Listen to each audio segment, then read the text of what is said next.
he proposes too much government and that the cost of the investment that he's suggesting will involve too much taxation, and that will put people off natural investment. So I think there are huge political arguments to be had about it, but it is a plan.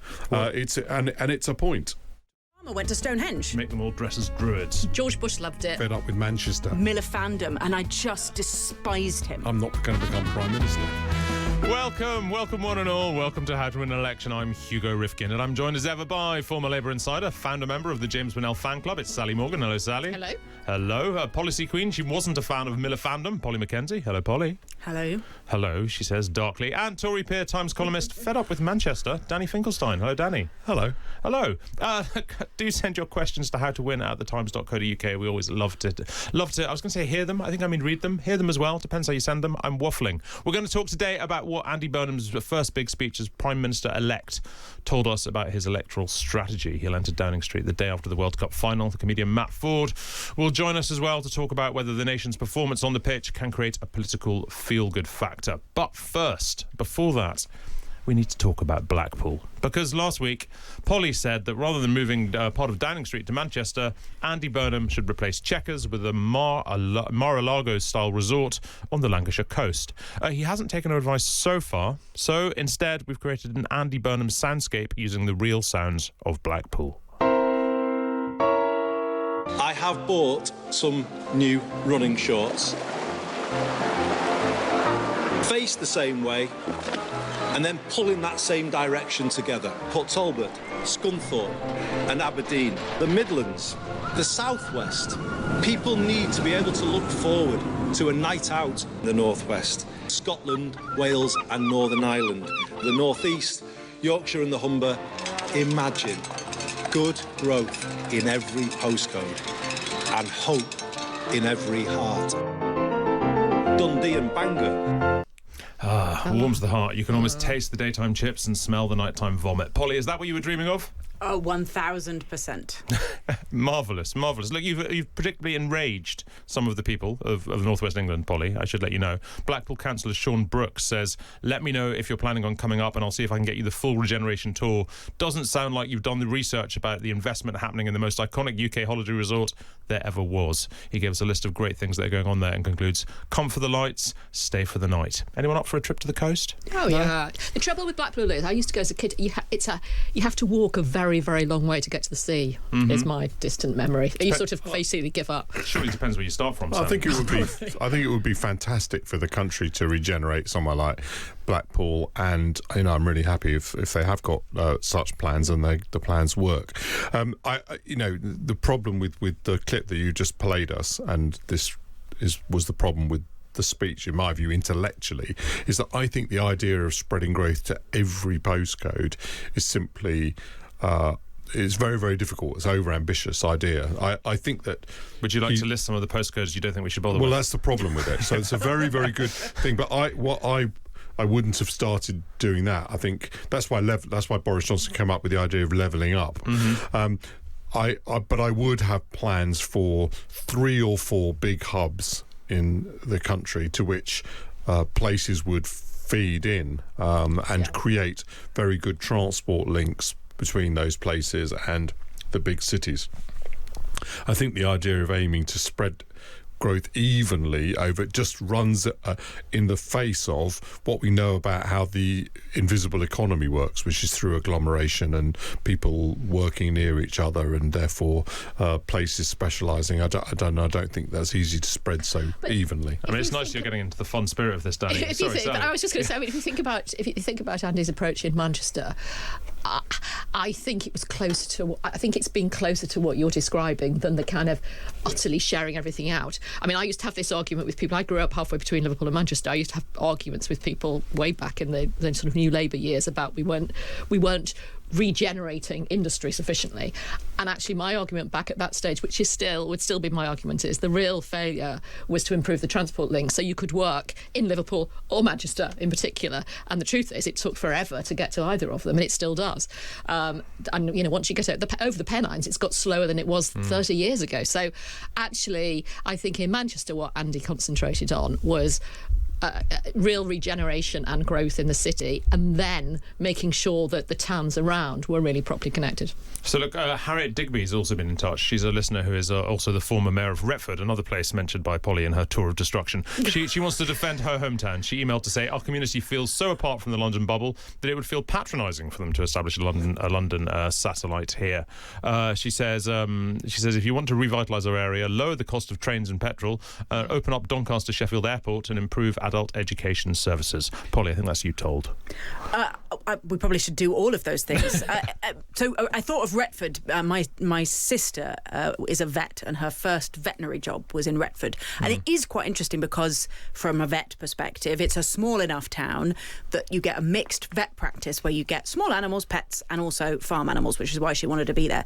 But, and actually there are fewer and fewer places like that. It was quite rare that have enough of a town to really grow. It's really, really difficult. So education skills, transport links. I agree with Danny, I agree with Sally. These are the fundamentals of economic growth. The challenge is they're all quite expensive and quite slow. Where does the magic happen? To which, of course, the answer is in Blackpool.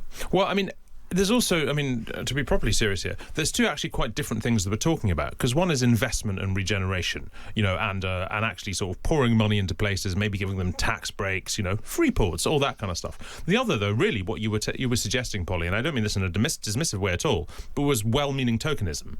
Wasn't it? That if you do establish sort of Mar-a-Lago in Blackpool, then that drags the investment. It doesn't plant the investment. Well, so the theory, particularly around kind of culture-led regeneration, which comes from Richard Florida, a kind of US academic, is that essentially by making a place cool, you make the business leaders who in the end make the decisions about where factories and offices and things get located, you make them want to kind of crowd in. And that, if you look at what's happened in Hull around the development, the Deep. Margate's a good one. Margate, yep. Absolutely. BBC in Salford.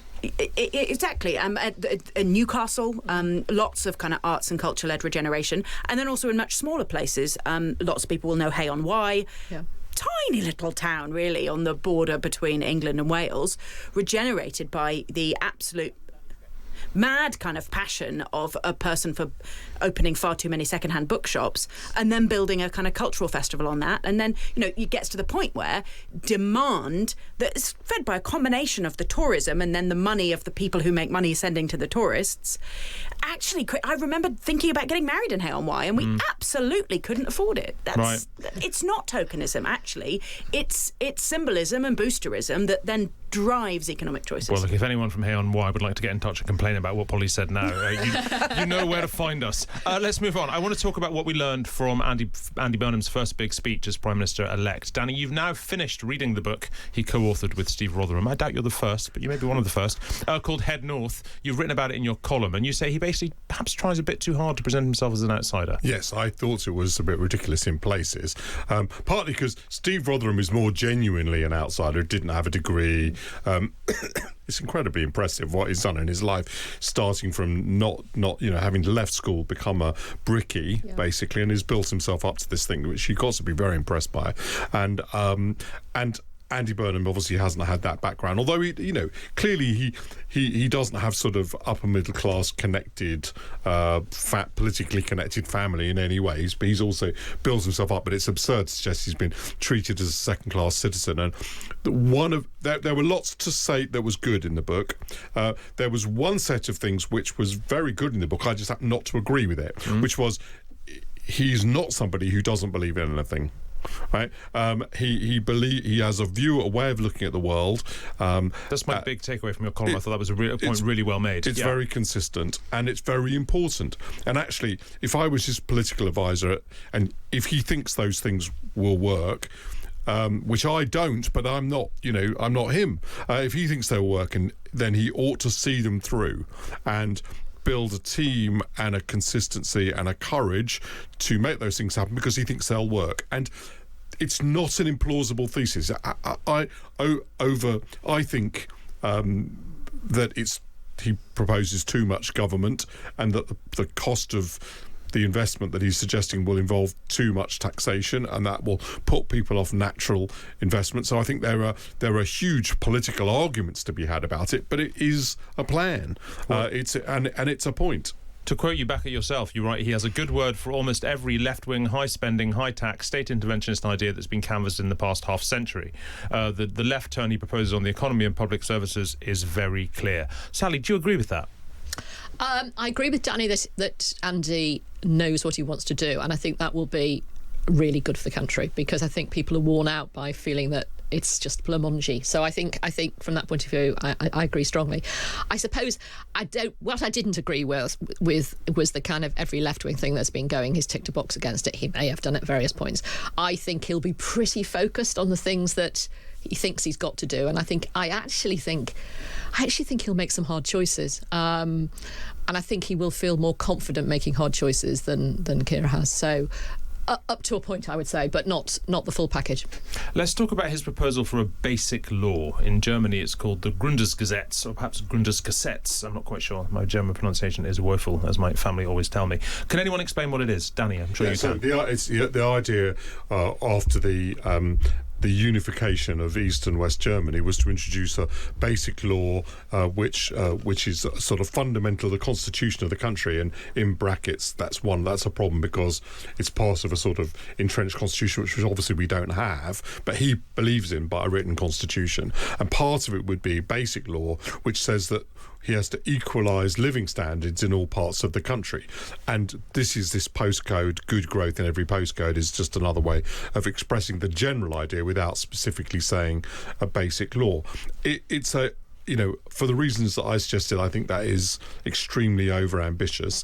But I get, but he doesn't. So again, let's do what you think is the right thing to do, and I can see both the politics of it, but more importantly, I can see what it's not a stupid theory why it would work. When I originally wrote that sentence about every left-wing idea, which by the way doesn't include, he's not left-wing on immigration or on crime. No, he worked for David Blunkett, as you pointed out, so he's got more, and that isn't his politics, nor is it his constituency, but he has every idea that political left-wing idea, and I put the word failed in. And then I took it out because I didn't want people to think it was just a kind of another generalised swat at him. What I mean is there are real things that he thinks. You'll recognise them. He doesn't like academy schools, for example. He doesn't want the purchaser-provider split in the NHS. He is... every sort of idea like that, he thinks that we should be spending much more money on by the state, and the state should be more equal. That's what I meant by it. And if you think those things work and they're the right direction for the country, well, he should try them then. Polly, the Grundgesetz, like basically a legal obligation to equalise living standards across the country, that sounds right up your street. Well, I mean, these kind of... I'm certainly a fan of a written constitution. We do, of course, have a Bill of Rights since the Glorious Revolution. We do have these kind of fundamental principle-based laws, right? So we have the Equality Act, and that includes the public sector equality duty, which doesn't talk about geography, but it does say that basically every public authority of every kind, and it applies to sort of quasi-public authorities as well, like universities, should be thinking about how it can level up opportunity between people basically under any protected characteristic within the Equality Act. And it's interesting that the right has sort of said two things. Sometimes that they're just against that in principle, and sometimes that they're against that because it ought to level up on the basis of white working class people, which oddly enough is actually plenty of people on the left would like it to also include discrimination for class to be a protected characteristic, basically so that the Equality Act would then act as, again, a non-geographic thing like the Basic Law. Could you then add a geography element of that? Of course, it's kind of intellectually tempting. You then add in a sort of basic law type concept, which we've got with the Climate Change Act and with the Human Rights Act. The risk is you then get to this point which the think tank Restate used to be called Reform, but they had to change their name for obvious reasons, have called everythingism, which is that you're sort of trying to solve all of the problems with every single policy instrument, and every single impact assessment becomes 93,000 pages long, and actually nothing ever happens. There's also a dilemma, isn't there, that I think he'll come across, which is, on the one hand, you say you want real devolution, and that will lead to things having different outcomes, because it does. And then the other hand, but we want everything to be broadly fair. I mean, my view of where he would be on fairness really is, you know, let's be fair, but only by you've got to grow the cake in order to be fair. You know, I don't think he's somebody who would think, well, whatever we've just got to make that fair across the piece, because actually that doesn't move the country forward. So I think he's really clear he wants to move the country forward. But what do we do if we find that Region A is actually really pushing ahead, or Council A is really pushing ahead, and the others aren't? I mean, I think that's going to be a real challenge. Actually, it's basically places being taken into special measures, isn't it? It is. Because they're lagging behind. No, it's even more than that, actually, because I think it's a sort of fundamental challenge in kind of Labour history, is that pre the Second World War, and certainly pre the formation of the Labour Party, the kind of the movements that became the Labour Party were highly communitarian and anti-bureaucratic. Post-war, that absolutely became the kind of bureaucratic tradition, which is essentially a sort of imposed fairness and equality, that what you really need is very, very tidy systems that make everything work perfectly and fairly. Actually, devolution creates what that part of the Labour movement would call unfairness, because it means different places making different choices on the basis of different, not just context, but preferences. Yes. And that's very intellectually interesting. I don't really know where he stands on it, because Danny's point, like, I think Andy Burnham has said lots of things about lots of parts of the Labour tradition. He is not going out there and saying, actually, what we need is something that feels like more connected and legible and understandable to people, even at the price of tidy fairness. So look, all this stuff, you've got to bear in mind we're 2-3 years away from the next election. I'm interested whether you think these kind of big ideas on constitutional change, on restructuring the nation, all that kind of stuff, does that form any part of a strategy to win the next election, Sally? Only if it starts to have the green shoots of delivery. So in a sense, I think it's really important to say, I have got a bold direction here, and I want you to get on the bus with me, and this is where I'm taking us, and this is what I really believe in. And I do think he will lead quite strongly on that basis. However, in order to really bring people with him, he's got to show he takes some tough decisions, and he's got to take some hard action on some stuff. I think if he does that, people will give him, they'll give him a fair go. If he doesn't do that, and it's all a bit theoretical and a bit bureaucratic, which I don't think is his instinct, but I think, gosh, when he walks in and really finds what he's dealing with, it will be hard. Danny, he never really talks about reform, but is this basically much the same as Keir Starmer's strategy to be the anti-reform vote in as many constituencies as possible? So a very important feature of this is that he has the similar electoral and demographic idea that Morgan McSweeney had, and a critical person in appreciating that was Josh Simons. The reason that I've had this argument with Josh Simons in which I say I'm not sure that Labour's traditional coalition is tenable. Right? I'm not sure that you any longer are the party that represents all these places. And Josh came to pretty much despise Keir Starmer for his failures to reach out to this audience, even though that's what he had wanted to do. But Josh and Morgan McSweeney, both of you, there's no Labour majority without seats like Makerfield, right? So he is now set about getting another leader who will do that in a different way. And actually, I think that what Andy Burnham proposes is a more plausible way of winning those seats. And it does have this idea of Britain being on the right track, don't turn back, as a possibility. But as Sally points out, he's got to show not only that it's a track, but it's the right track, and we're going along it. Yeah.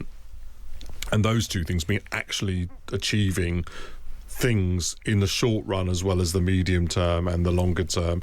And then you can make difficult decisions. And in fact, one of the things that's fascinating in a social psychological sense is that people are willing to accept it and go along with it, the more painful it is. I always used to say this with the Liberal Democrats. So I think it was precisely how incredibly painful it had been to join the coalition, how incredibly difficult it was and how much political pain you'd taken that made you stay in it, even when everyone cited that as a reason to leave it. Polly? Well, we also were driven, I think, by duty.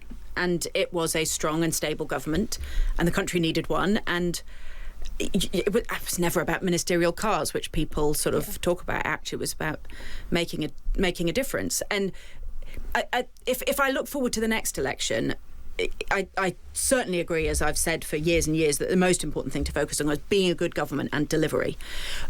But we will not have prosperous sunlit uplands in every postcode by the time of the next election. So the question is, how do you signal that you're on the right track? And I think for me, there's so much of politics is about a theory of where the conflict is and actually identifying the big and serious battles that you can be a part of. People sometimes sort of turn this into a sort of dead cat thing. You don't want people to be talking about small boats, so you pick a fight on something else. If it's trivial and pointless, that is a dead cat strategy. If actually the point is, in order to deliver change, for example, in the NHS or on devolution or on civil service reform, you push aggressively to have fights on that so that you can make changes and pull political attention away from the areas where you are losing. Yeah, absolutely. Look, in a moment we're going to talk about whether Andy Burnham's whether he's going to rise into number 10 on a wave of World Cup patriotic fever.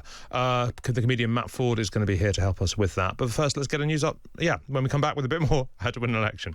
Welcome back to How to Win an Election with me, Hugo Rifkind, joined as ever by Sally, Polly and Danny. Now, we have a sister podcast. It's called How to Win the World Cup. And just as you can't understand elections without listening to us, you can't understand what's really happening in the tournament without listening to Matt Forde and his friends from the worlds of comedy and football. It's published every Monday and Thursday, which makes us look a bit lazy. And I'm delighted to say that Matt Forde joins us now. Hello, Matt. Hello, good morning. How are you keeping? Oh, just delighted. I barely slept last night. Just absolutely buzzing. Well, it was similar levels of excitement in my Scottish-German household, I promise. I'm sure. Look, Matt, I'd say levels of football knowledge on this team, Danny aside, are perhaps pretty low. Polly says she hasn't watched a single game. Can you and your podcast convert us, and if so, how? Oh, well, I hope so. I mean, it's. I think it's a helpful way in for perhaps people who love football, but also people who don't. And each episode, I'm joined by some people who've won the World Cup, people like Emmanuel Petit, a great French and Arsenal legend, and many England legends, Stuart Pearce, David Seaman, John Barnes, to understand, the run-up to the tournament, we would take a different facet of what it took to win, whether it was mentality, management, having a home tournament, the best fans, mavericks, things like that, refereeing decisions. Now that we're into the tournament, we're reacting to the action that we're seeing. So I think, regardless of your level of football knowledge, we are here to guide you through it and educate you. Okay, so look, let's start. But let's paint a picture. The World Cup final is on Sunday,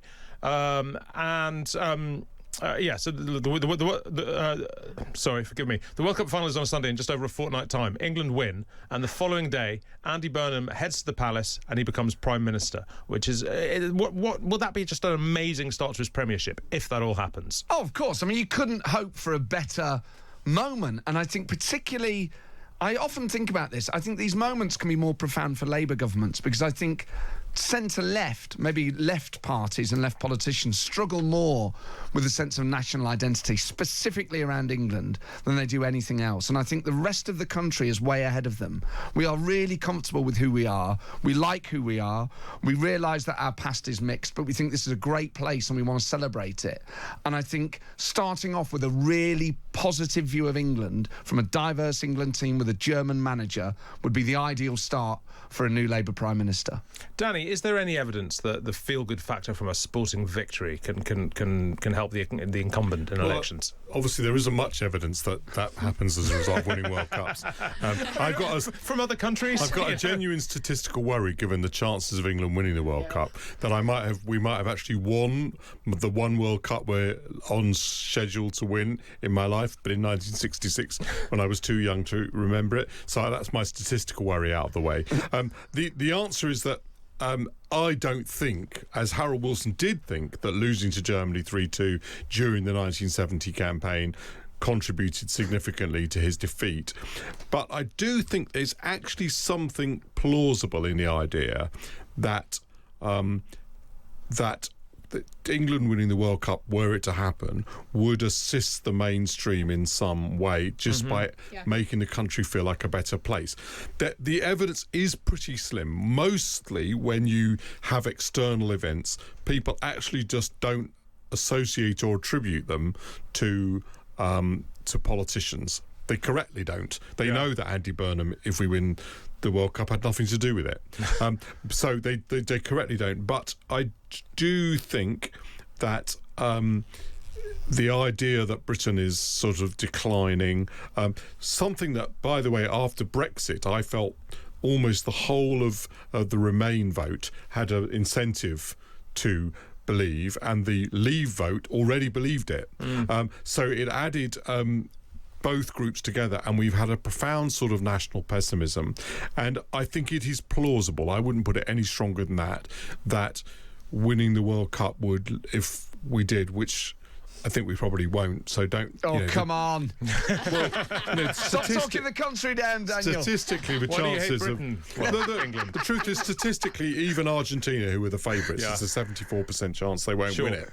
Sally, the one I always think about, and maybe because of the precise age I am, is Euro 96 being followed by Labour's victory in 97, which, I mean, of course, England didn't win in 96, but they did pretty well, and it was in England. And good, and I always think of that as being part of the same national mood. Is that how it felt to you? I did feel like part of the same national mood, and I also think, it's not football, sorry Matt, but I always think about the Olympics in 2012, that it felt like that represented, it wasn't England, it was Britain, but that represented us. I mean, I think what is interesting in what Matt just said, and is, to be a little serious for a moment, is, and it builds on, I guess, the Dear England stuff and the play and everything we know about the culture. When you looked at that team last night, genuinely, that was the modern face of England. And I think that's brilliant, actually. And I also think it marginalises reform. So, I actually think from that point of view, no matter how far we get, it sort of is good for us to... I mean, why should patriotism be owned by a subgroup? Could I ask Matt whether he might be able to tell us the difference between Andy Burnham winning reaction to winning the World Cup and his fabulous Keir Starmer impression of him winning the World Cup? What would the difference be? Well, they're obviously both big football fans, which helps. But I think... obviously, Keir Starmer, very earnest. I want to pay tribute, not just to the backroom staff, but to every single member, the friends and families that helped. And although today we celebrate England with the World Cup, we must remember that for many countries around the world, they haven't won the World Cup. Whereas I think Burnham, what's interesting with Burnham is he pivots very quickly from levity to seriousness. And lots of Labour politicians do this, is they don't have that middle ground. I think they start enjoying themselves and they worry they're being too flippant, and they have to bring it back down to earth again. I'm delighted that we only win the World Cup under a Labour government, as you know, Danny, and I celebrate. I had a few scoops, I don't mind saying, and I had a curry afterwards. But in all seriousness, if the Iranians carry on, I will use nuclear force. Paulie, what's the last word anyone said that you understand?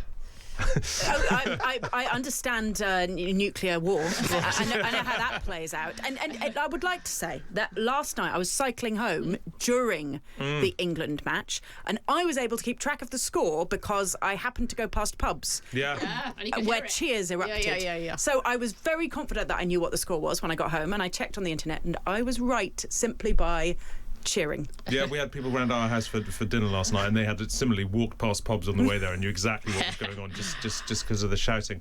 Matt, look, Andy Burnham, is he perhaps the most convincing football fan in Downing Street since at least since David Cameron forgot which team he supports? Well, it's since Keir Starmer. I mean, Keir Starmer's an authentic football fan. They're both genuinely, season ticket holders who go to games regularly and watch it. And I think what's quite interesting is there's a sense maybe from some people that Andy Burnham feels more like a football fan than Keir Starmer, but I think as a country we have a really skewed view of what a football fan is, and I think we used to think it was a yob, and now actually most football fans are normal people. They're just normal people who go, they don't get that angry, they follow it like they would, a panto, they throw themselves into it.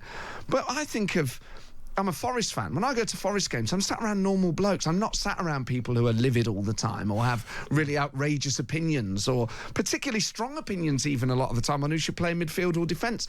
They're just normal people. So I think both Keir Starmer and Andy Burnham represent mostly sort of what football fans are like. They have a job, and they enjoy football as a form of entertainment. I mean, I think they've also. I mean, I think they both, to be fair, also played quite a bit.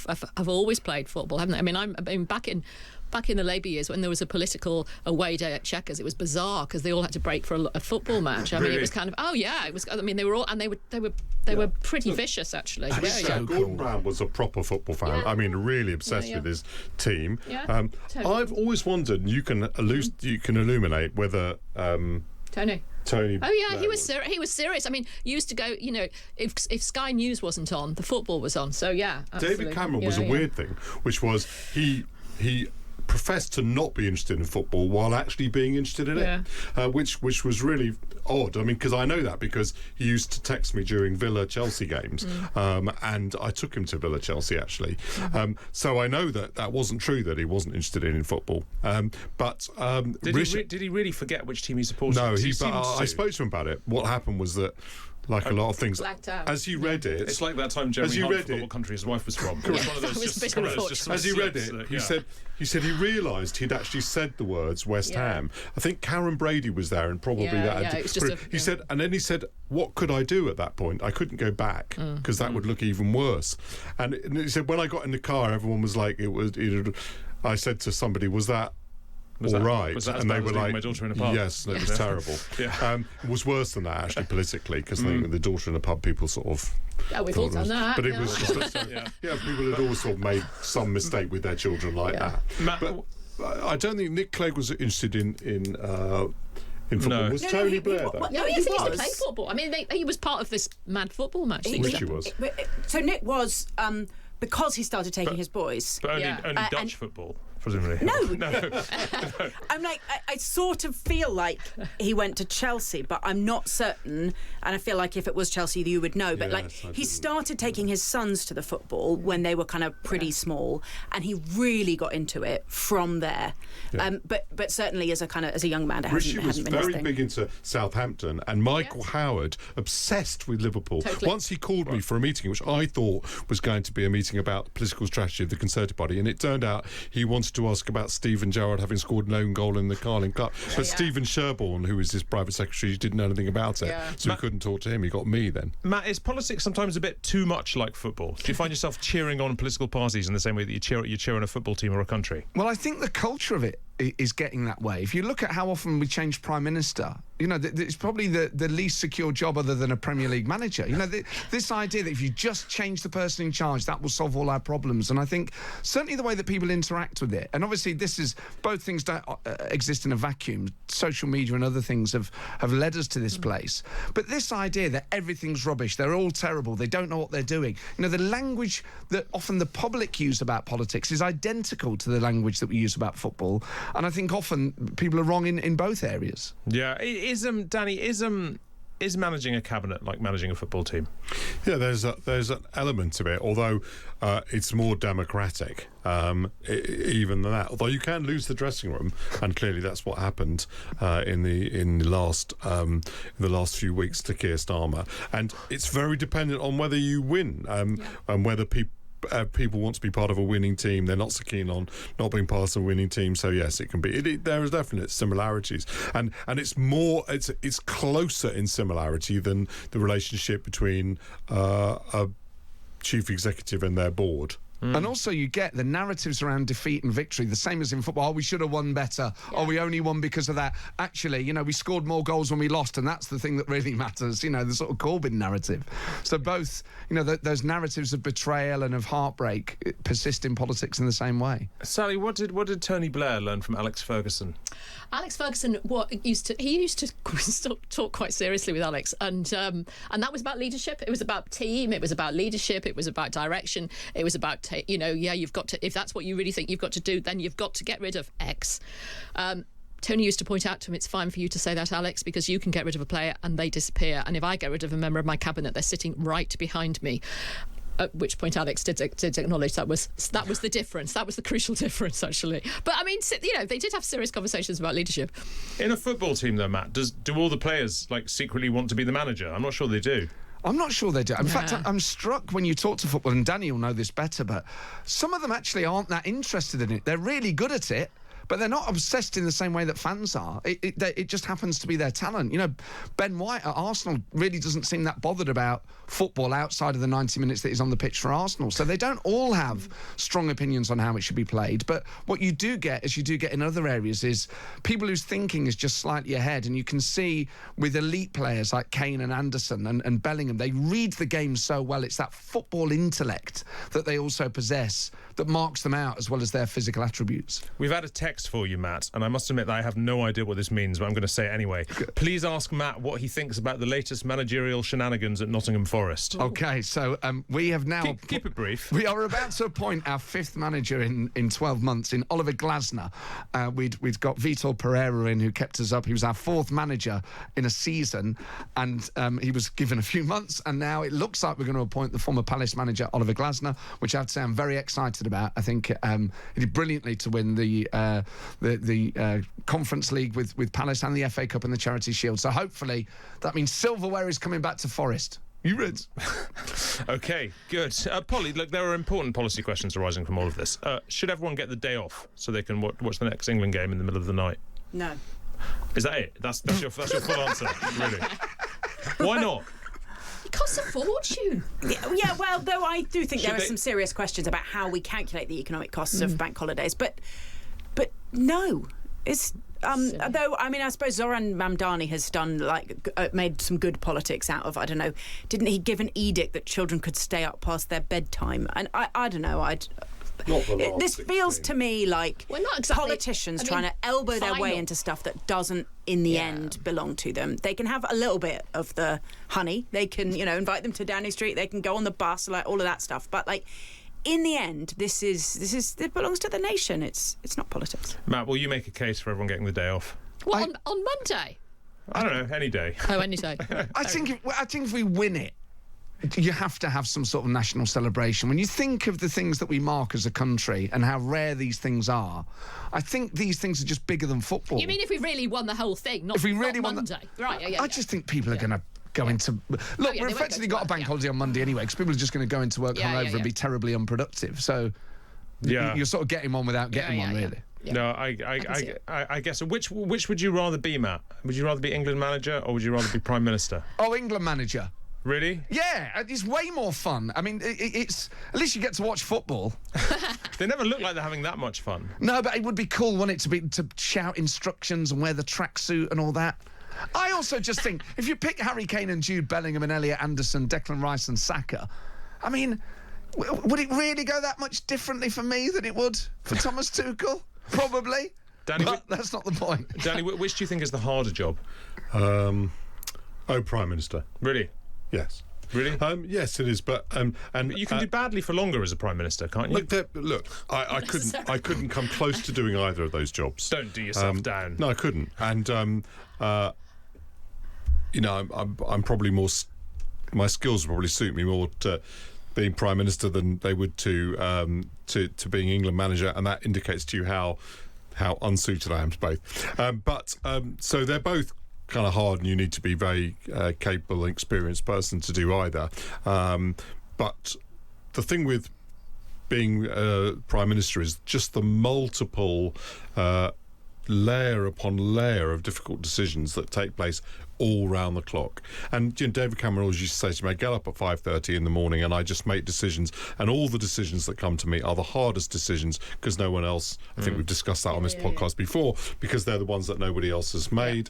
And he came across once where he was sitting there thinking, I can't believe this has come to me because I don't know anything about it. I think it was cigarette advertising. And so he ordered up more information, and even that was incredibly controversial. So yeah, everything you do is scrutinised to a degree that isn't true in anything else. And interestingly, George Osborne used to say to me, the step even between being Chancellor and being Prime Minister, there's like a massive step of difficulty. So I think Prime Minister is one of the most difficult jobs in the country.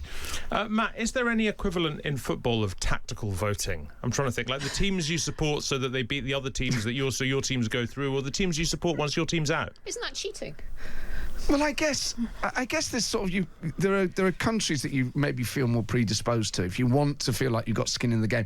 I always support the home nations. Now, maybe that's easy from the perspective of an England fan because usually we will do better than our neighbours, but I just think I've got more in common with Scotland than I have with other countries at the tournament. So if we somehow miraculously don't win it, I think I'd like France to win it. I think they're our neighbours. I like them. I like the food. I like the accent. I like the place. I've got an infinitely large number of places which I have a family relationship to, though most of them took us prisoner at some point. And then there are other places, odd places like Uzbekistan, which didn't do that, where the family lived.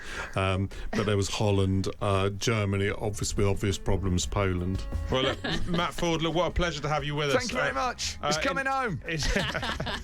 I'm sure it is. Matt is, of course, the host of How to Win the World Cup. It's published every Tuesday and Thursday. You can listen to it in all the usual places. Look, Matt, I'm sure you're going to be inviting me on to talk football, aren't you, Matt? Oh yes, of course. Whenever you like. Yeah, I have been sort of learning. I've been learning on the job during this World Cup tournament. Thank you very much indeed to Sally and to Polly and to Danny. And look, thanks for sending in lots of questions this week. Do keep sending them in. We will get some more of them next week, I promise. Thanks for being with us. I've been Hugo Rifkind. This is How to Win an Election.